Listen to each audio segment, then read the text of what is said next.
जय भीम. नमो बुद्धाय. आज दिनांक 18/6/2017 रोजी शौर्य सेनेचे पदाधिकारी यांनी दाभा येथील बौद्ध विहार मागील समस्या म्हणजेच खुल्या परिसरातील घाण, कचरा, डासांचा वाढता प्रभाव आणि त्यामुळे वाढणारी रोगराईचा आढावा घेतला व शौर्य सेनेच्या लेटर पॅडवर स्थानिक लोकांच्या समस्या लिखित स्वरूपात घेतल्या.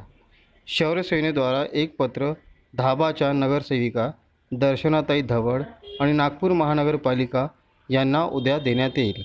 योग्य ती योजना शासनाने येथे राबवावी आणि परिसर स्वच्छ करावा अशी सरकारला शौर्य सेनेच्या मार्फत विनंती आहे.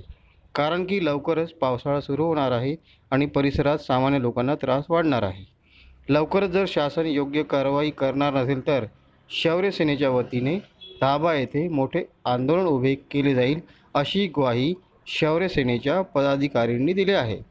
शौर्य सेनेच्या वतीने शौर्य सेनेचे अध्यक्ष भूषण सोमकुवर, सचिव आकाश गजभिये, कोषाध्यक्ष आकाश विश्वास आणि कार्याध्यक्ष नितीन फुलमाळी आणि राकेश रामटेके आणि कार्यकर्ते परिसरातील उपस्थित लोक उपस्थित होते.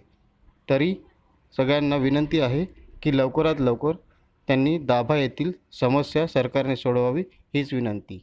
जय भीम.